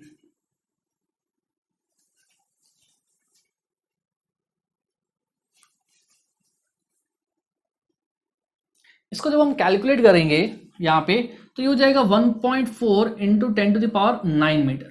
ठीक है, इसको जब हम कैलकुलेट करेंगे तो इसकी जो वैल्यू आएगी वो आएगी 1.4 into 10 to the power 9 metre. तो मैं बोल सकता हूँ कि जो डायमीटर है of sun is 1.4 into 10 to the power 9 metre. ठीक है, दिस इज आवर आंसर। जैसे एक एग्जाम्पल है यहाँ पे गिवन है, the angle of elevation of a top of a hill is 45 degree at a point on the ground. On walking 500 metre towards the hill the angle is found to be 60 degree. What is the height of the hill? Hill है, उसके highest point पे जो ground के point है वहां पे जो angle of elevation है वो 45 डिग्री है। ठीक है, ये और हिल की तरफ दिस अ हिल, और हिल की तरफ जब 500 मीटर वॉक करते हैं तो जो एंगल ऑफ एलिवेशन है वो चेंज होके हो जाता है 60 degree. Then we have to find the height of the hill. ठीक है, we have to find the height of the hill. तो ये जो है इसको मैंने बोल दिया x और ये जो है उसको मैंने बोल दिया y। ठीक है, y is the height of the hill that we have to find. ठीक है, एक्चुअली ये क्वेश्चन पैरेलल मेथड का नहीं, it is based on simple trigonometry. ठीक है, ये हमें साइड में से जो ट्राइंगल है वहां पे ट्रिगोनोमेट्री लगा के हमें इसको मैनिपुलेशन करना है। तो ये जो ट्राइंगल है इसको मैं बोल देता हूं A, यहाँ पे B। ठीक है, ये जो है उसको मैं बोल देता हूं C और ये बोल देता हूं मैं D। तो सबसे पहले मैं बोलता हूं in triangle ACD, in triangle ACD। ठीक है, ये जो है ये ट्राइंगल बना, दिस इज 45 डिग्री। ये जो साइड है वो है 500 प्लस x और ये है y। तो यहां पे मैं tan थीटा की इक्वेशन अप्लाई करता हूं, tan 45 equals to opposite upon base, तो y upon 500 plus x। tan 45 1 होता है तो मैं लिख सकता हूं y equals to 500 plus x। ठीक है, ये इक्वेशन 1 है। अब यहाँ पे कोई अप्रोक्सीमेशन नहीं है, जैसे हमने लास्ट टाइम क्वेश्चन किए थे पैरेलल मेथड के ऊपर, उसमें एंगल छोटा बनता था। This is a general trigonometry, यहाँ पे कोई एजम्पशन नहीं है। ठीक है, वैसे ही अब जो है मैं ये जो ट्राइंगल है इन ट्राइंगल BCD, ठीक है, ये जो है यहाँ पे मैं this is 60 degree, this is x and this is y। तो यहाँ पे भी मैं tan थीटा यूज करूंगा, tan 60 को y by x। tan 60 is √3, तो यहाँ पे हमें y चाहिए तो मैं x की वैल्यू यहां से निकाला, तो x equals to y by √3। ठीक है, x इज y बाई √3, और जो x की वैल्यू है ना मैं यहाँ पे इक्वेशन 1 में सब्स्टिट्यूट करता हूं। ठीक है, तो यहाँ पे आएगा y equals to 500 plus x और x की वैल्यू है y बाई √3। तो y ये जो टर्म है उसको मैं यहाँ पे ले रहा हूं, तो ये हो जाएगा y 1 minus 1 by √3 is equals to 500। ठीक है, मैंने इसको यहाँ पे लिया तो ये हो जाएगा y माइनस y बाई √3। तो y जो होगा ये होगा √3 माइनस 1 बाई √3 इक्वल्स टू 500। तो y की वैल्यू हो जाएगी √3 इंटू 500 अपॉन √3 माइनस 1 मीटर। अब चाहे तो आप √3 की वैल्यू सब्स्टिट्यूट कर दे, 1.73 होता है, तो ये जो आंसर है ये आएगा 1183 मीटर। ठीक है, this is the answer, this is the height of the hill to be determined. जो पैरेलल मेथड है वो यूज होता है to calculate very large distance, लेकिन अगर हमें बहुत ही छोटे डिस्टेंस अगर मेजर करना है, छोटी लेंथ मेजर करनी है, for example the size of a molecule, तो वहां पे जो है डिफरेंट टेक्निक यूज करनी पड़ती है, डिफरेंट मेथड यूज करनी पड़ती है। यहाँ पे छोटी साइज मेजर करने के लिए हमारे पास जो मेथड है that is based on using oleic acid. ठीक है, और यहाँ पे जो टेक्निक है वो देखिए कैसे है। सबसे पहले हम क्या करते हैं, step 1, take 1 centimeter cube of oleic acid and dilute it to 20 centimeter cube using alcohol. हम क्या करते हैं, अल्कोहल में इसको डाइल्यूट करते हैं 1 सेंटीमीटर क्यूब से 20 सेंटीमीटर क्यूब, ताकि इसका जो कंसंट्रेशन है वो जाए 1/20 centimetre cube of oleic acid per centimetre cube of alcohol. फिर क्या करते हैं, सेकेंड स्टेप में हम जो है उसी डाइल्यूटेड सॉल्यूशन का वापस 1 सेंटीमीटर लेते हैं और फर्दर उसको वापस 20 सेंटीमीटर क्यूब से डाइल्यूट करते हैं. तो step 2 becomes take 1 centimeter cube of this diluted acid and further dilute it to 20 centimeter cube so that concentration of oleic acid becomes 1/20 centimeter cube of oleic acid per centimeter cube of alcohol. Okay, simply ऐसे भी लिख सकते हो, centimetre cube of oleic acid per centimetre cube of solution. Okay, so this becomes 1/400 centimetre cube of oleic acid per centimetre cube of solution. फिर third step में क्या करते हैं, उसमें हम एक ट्रफ में वाटर लेते हैं कंटेनर में और उसके ऊपर लाइकोपोडियम पाउडर स्प्रेड करते हैं. ठीक है, हम क्या करते हैं, उस एक ट्रफ लेते हैं वाटर से भरा हुआ और उसके ऊपर लाइकोपोडियम पाउडर स्प्रेड करते हैं सरफेस के ऊपर. ठीक है, third step, take a trough containing water and spread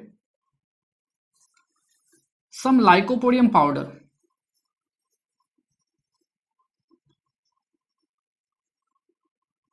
on water. ठीक है, उसके ऊपर क्या करते हैं, स्प्रिंकल करते हैं लाइकोपोडियम पाउडर से.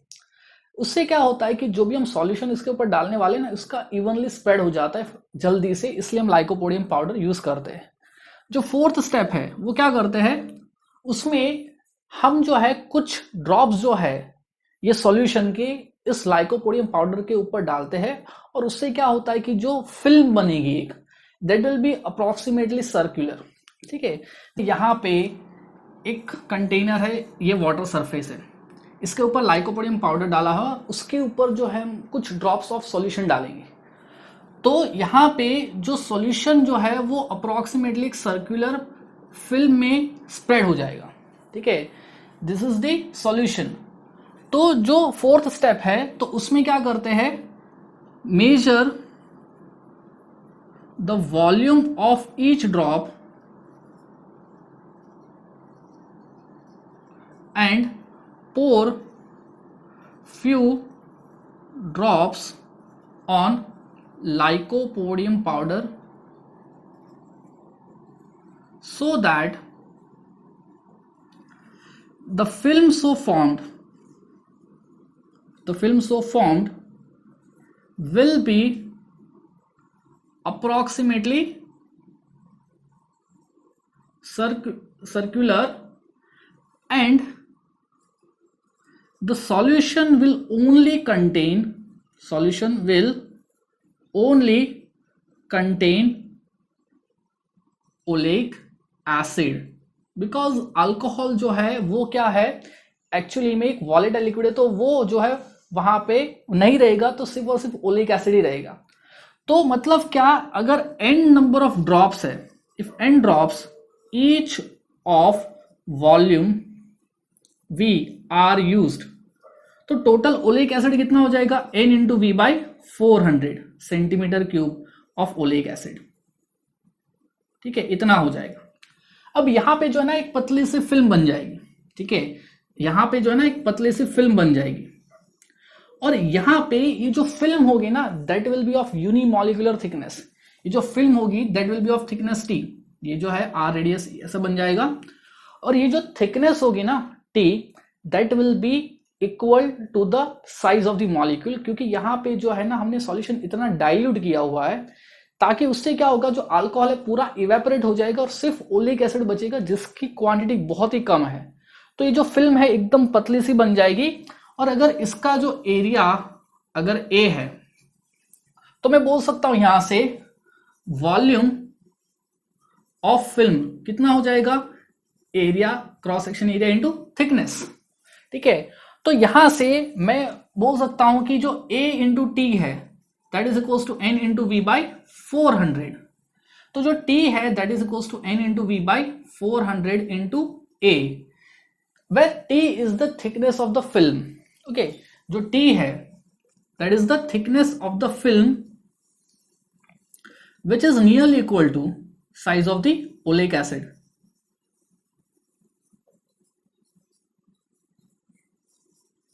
और इसकी जो साइज आती है that is nearly equals to 10 to the power -9 इस ऑर्डर की आती है। और ये जो मेथड है that is used to find the size of the molecule. अब जैसे लेंथ मेजर करने के लिए अलग अलग टेक्निक्स है, वैसे ही हमारे पास एक और फंडामेंटल क्वांटिटी है जैसे मास। अब यहाँ पे हम जो फिजिक्स में मास का जो कैलकुलेशन होता है that ranges from a very small value to extremely large value. ठीक है, हम जो मास मेजर करते हैं that ranges from a mass of the small particle such as a electron to the mass of the whole galaxy, ठीक है, whole universe. तो वहां पे हमारे पास छोटे से छोटा यूनिट से लेके बड़े से बड़ा यूनिट है। जैसे फॉर एग्जांपल अगर मुझे मास एक एटम का कैलकुलेट करना है तो उसके लिए जो केजी वो सब है बहुत ही बड़े यूनिट है। तो वहां पे एक दूसरा यूनिट यूज होता है जिसको बोलते हैं एटॉमिक मास यूनिट, AMU, और उसको U से रिप्रेजेंट करते हैं। And one atomic mass unit is equals to 1/12 of the mass of carbon 12 atom. ठीक है, कार्बन के जो है ना आइसोटोप होते हैं C612, C613 एंड C614। अब हर एक में प्रोटॉन जो है वो 6 ही होते हैं, लेकिन यहाँ पे जो न्यूट्रॉन 6 है, यहाँ पे न्यूट्रॉन 7 है, यहाँ पे न्यूट्रॉन जो है वो 8 है। सब में जो न्यूट्रॉन्स है वो अलग अलग होते हैं। तो ये जो कार्बन एटम है उसका जो 1/12 मास होता है ना that is equals to 1 AMU, that is atomic mass unit. ठीक है, और ये जो होता है it is equal to 1.67 into 10 to the power -27 kg। ठीक है, अब जैसे हमने यहाँ पे मास देखा बहुत छोटा है और कैलकुलेट करते हैं हम mass of the earth, mass of the earth is nearly equal to 6 into 10 to the power 24 kg। ठीक है, तो यहाँ पे आप देख सकते हैं कि जो मास छोटे से लेके बड़े से बड़ा मास होता है, वैसे ही हर एक फिजिकल क्वांटिटी में अगर मुझे छोटे से छोटी वैल्यू से लेके बड़ी से बड़ी वैल्यू निकालनी है तो हम उसके लिए प्रीफिक्स यूज करते हैं, जैसे सेंटी, मिली, माइक्रो, नैनो, पीको, ये सब। उससे क्या होता है, इट इज अ कन्वर्जन। ठीक है, हमारे पास मेजरली 2 टाइप के प्रीफिक्स होते हैं जो यूनिट को छोटा बनाते हैं, दूसरे यूनिट को बड़ा बनाते हैं। जैसे फॉर एग्जाम्पल मैं बोलता हूं 1 millimetre which is equal to 10 to the power -3 metre. तो मिली जो है ना एक्चुअली एक प्रीफिक्स है जो मीटर में लगाने से एक्चुअली वो यूनिट हो गया छोटा। वैसे ही अगर मैं किलोमीटर यहां पे लगाऊंगा तो ये हो जाएगा 1 kilometre is 10 to the power 3 metre. तो किलो जो है एक प्रीफिक्स लग गया तो उससे यूनिट की वैल्यू जो है वो बढ़ गई। तो मैं मिली को यहां पे बोलूंगा it is a smaller prefix और वो ये यूनिट को छोटा कर रहा है। वैसे ही हमारे पास स्मॉलर और बड़े प्रीफिक्स होते हैं। ठीक है, देखिए कैसे, जैसे सबसे पहला है डेका रिप्रेजेंटेड बाय DA। ठीक है, this is a prefix, this is a symbol and this is a factor. तो यहां पे जो कन्वर्जन फैक्टर होता है वो होता है 10 की पावर 1। ठीक है, डेका। फिर होता है hecto, this by H and this is 10 to the power 2। फिर होता है kilo, K which is 10 to the power 3। ठीक है, फिर आता है mega, capital M 10 to the power 6।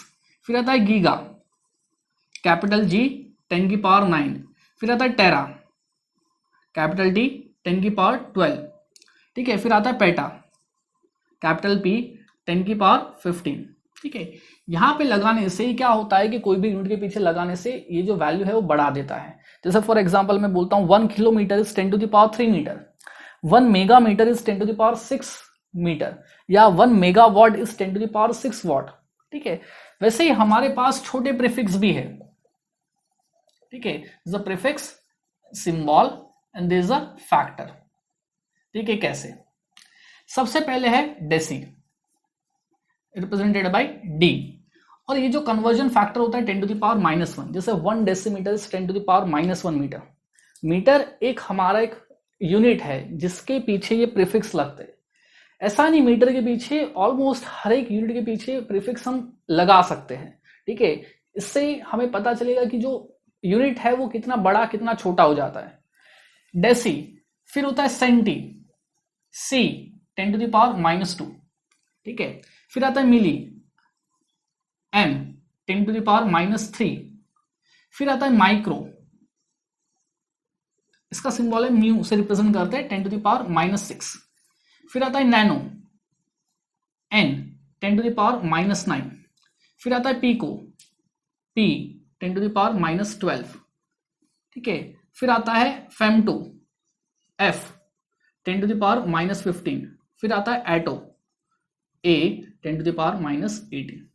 ठीक है, तो ये प्रीफिक्स लगाने से यूनिट की वैल्यू छोटी हो जाती है और यहां पे बढ़ जाती है।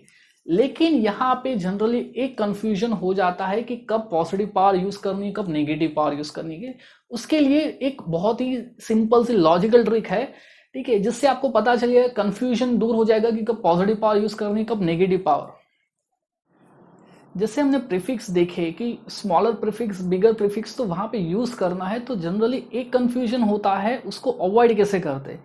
जैसे फॉर एग्जांपल कि 1 metre is how much micrometre and 1 micrometre is how much metre.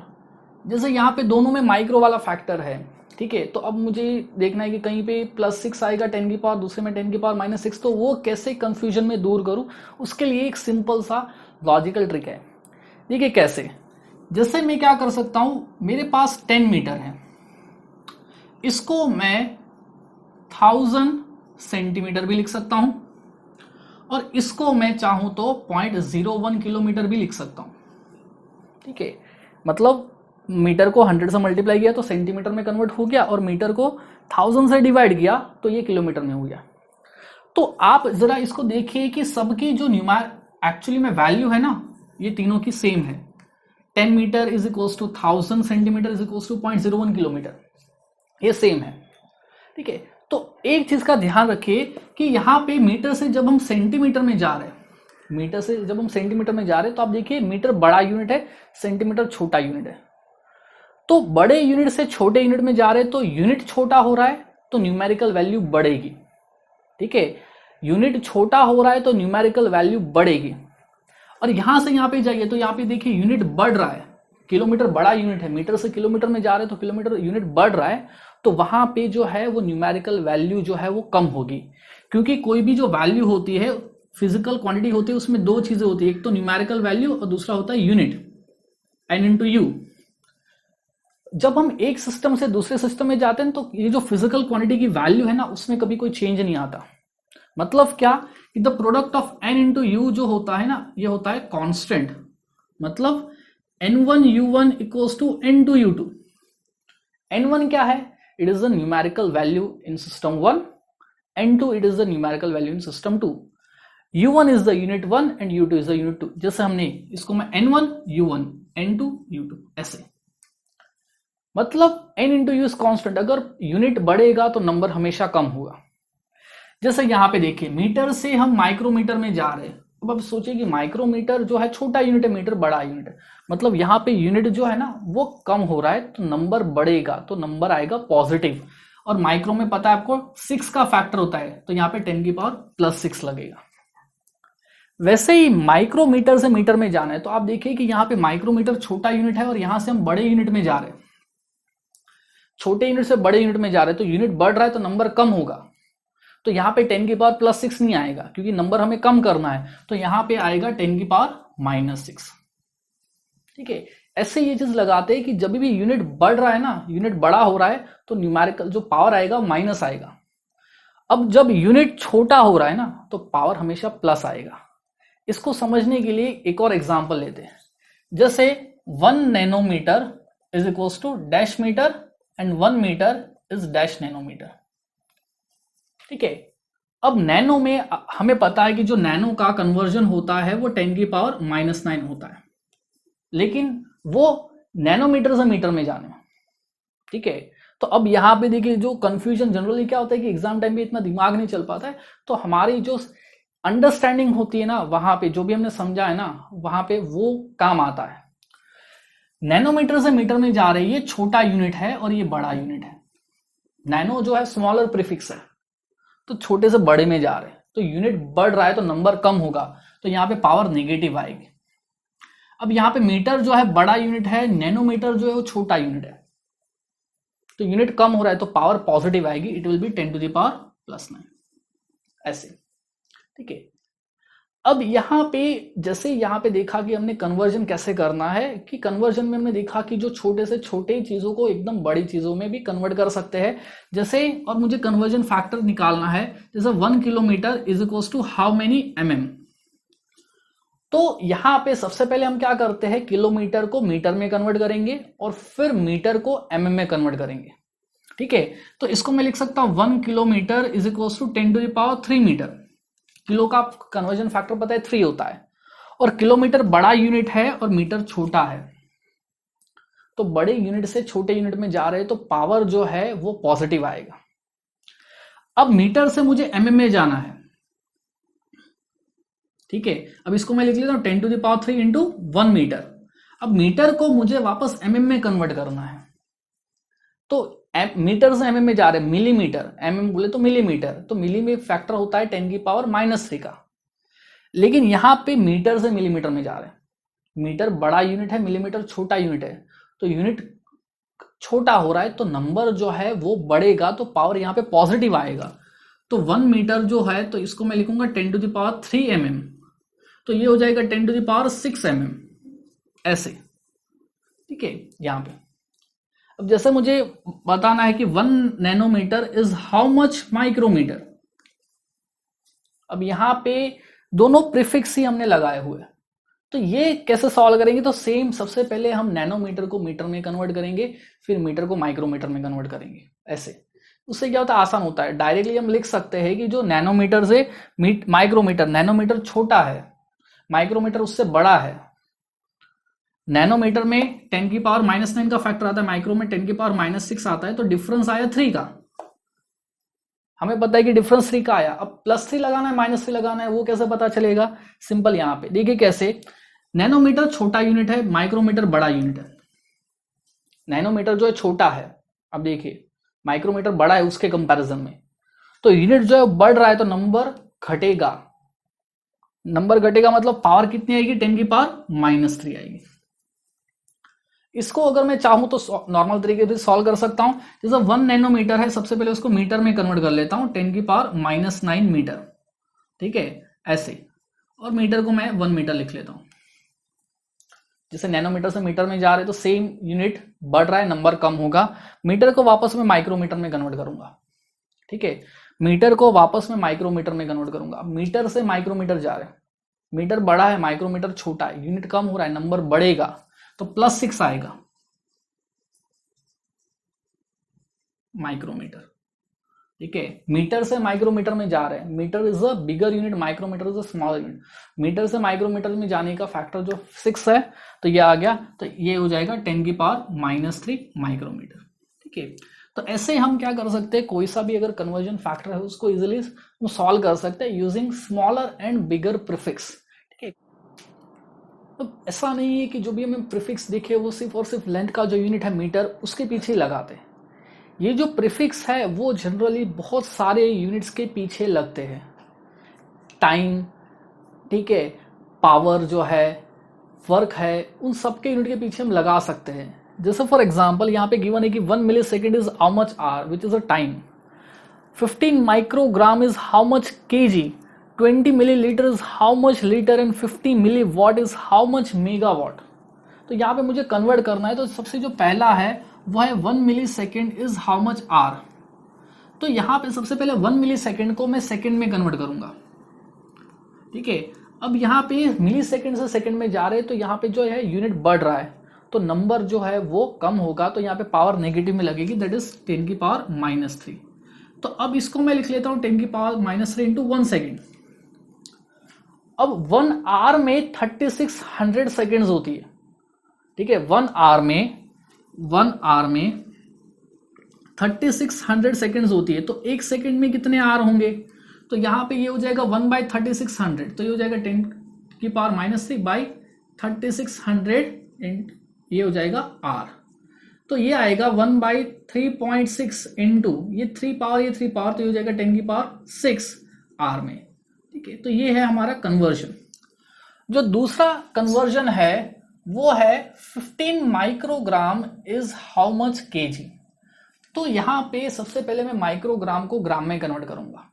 तो माइक्रो छोटा यूनिट है, ग्राम बड़ा यूनिट है, तो माइक्रोग्राम से ग्राम में जाएंगे तो यूनिट बढ़ रहा है, तो पावर नेगेटिव आएगी। तो इसको मैं लिखूंगा 15 इंटू 10 की पावर -6 ग्राम। अब वापस जो है ग्राम को मैं केजी में कन्वर्ट करूंगा।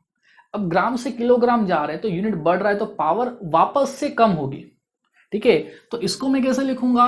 15 इंटू 10 की पावर -6 इंटू 1 ग्राम, और 1 ग्राम जो है उसको वापस में केजी में कन्वर्ट करूंगा, तो 15 into 10 to the power -6 into 10 to the power -3 KG, ऐसे, ठीक है। तो पहले सबसे पहले मैंने ग्राम में कन्वर्ट किया, वापस उसको किलोग्राम में कन्वर्ट किया, तो जो मेरा आंसर है वो आया 15 इंटू 10 की पावर -9 केजी, ठीक है। ये जो थर्ड है वो है 20 millilitre is how much litre. अब यहाँ पे सिंपली वॉल्यूम का कन्वर्जन है, litre is the unit of volume. तो यहाँ पे मिलीलीटर से लीटर में जा रहे, तो मिली जो है वो छोटा प्रीफिक्स है, तो यहां से हम क्या करें, यूनिट को बढ़ा रहे, यूनिट बढ़ रहा है, तो नंबर जो है वो कम होगा, तो पावर जो है वो नेगेटिव आएगी। तो यहाँ पे मैं लिख सकता हूँ 20 millilitre is equals to 20 into 10 to the power -3 litre, which is equals to 2 into 10 to the power -2 litre, which is 0.02 litre. ये जो फोर्थ है वो हमारे पास है 50 milliwatt is how much megawatt. 50 milliwatt is how much megawatt. तो सबसे पहले मैं 50 मिलीवॉट को वॉट में कन्वर्ट करूंगा। मिली लगाने से वॉट छोटा हो गया, ठीक है, ये छोटा है। हम पहले सबसे पहले वॉट में जाएंगे, तो मिलीवॉट से वॉट में जाने का मतलब कि जो है मैं यूनिट बढ़ा रहा हूं, क्योंकि मिलीवॉट छोटा है, यूनिट बढ़ रहा है तो पावर नेगेटिव आएगी, और मिली में जो पावर होती है 10 की पावर वो 3 होती है, तो यहां पे हो जाएगा, और पावर छोटी होगी तो माइनस की पावर लगेगी वॉट में जाने की। अब यहां पे मेगावाट में जा रहे, मेगा जो है it is a bigger prefix, megawatt जो है, अब यहाँ पे मेगा लग गया तो mega is a bigger prefix, तो ये यूनिट को बढ़ा रहा है, ठीक है। तो यूनिट बढ़ रहा है तो पावर अगेन छोटी होगी, तो पावर नेगेटिव में आएगी, और मेगा में जो कन्वर्जन फैक्टर होता है 6 का होता है, तो यहाँ पे मैं लिखूंगा 50 इंटू 10 की पावर -3 इंटू 10 की पावर -6, यहाँ पे ये हो जाएगा मेगावाट में, तो ये हो जाएगा 5 इंटू 10 की पावर -8 मेगावाट, ये, ठीक है। यहाँ पे ये पार्ट में जो है मेनली मैंने फंडामेंटल क्वांटिटीज है ना उन्हीं के कन्वर्जन बताया है। जो डिराइव्ड क्वांटिटीज के कन्वर्जन है वो मैं नेक्स्ट वीडियो जो है डायमेंशन और डायमेंशन एनालिसिस के ऊपर बेस्ड उसमें मैं बताऊंगा। उसका रीजन है कि जो डायमेंशन एनालिसिस से जो डिराइव्ड क्वांटिटीज होती है ना उनका कन्वर्जन उस मैथड से बहुत ही सिंपल होता है। So that will be covered in the next part of the video. तो जो आज का वीडियो है उसमें इतना ही हम रखते हैं कि जो नेक्स्ट जो वीडियो है that will be based on dimension analysis. उसमें मैं आपको बताऊंगा कि जो डायमेंशन एनालिसिस के एप्लीकेशंस क्या है। साथ में आपसे मेरी एक और रिक्वेस्ट है कि प्लीज मेरे वीडियो को लाइक कीजिए, शेयर कीजिए और चैनल को सब्सक्राइब कीजिए। इससे मुझे जो है काफी अच्छा मोटिवेशन मिलेगा कि एटलीस्ट मुझे ये पता चलेगा कि आपको वीडियो पसंद आ रहा है, तो मुझे अच्छा लगेगा। तो और भी आपके लिए जो अच्छे जो ट्रिक्स है, टिप्स है, मैं आपके पास लेकर आऊंगा और साथ में ही जो है ये जो कंटेंट है वो भी अच्छे से अच्छा मैं बना पाऊं। इसलिए प्लीज आप जो है चैनल को सब्सक्राइब कीजिए, वीडियोस को लाइक कीजिए, शेयर कीजिए। ठीक है, थैंक यू वेरी मच।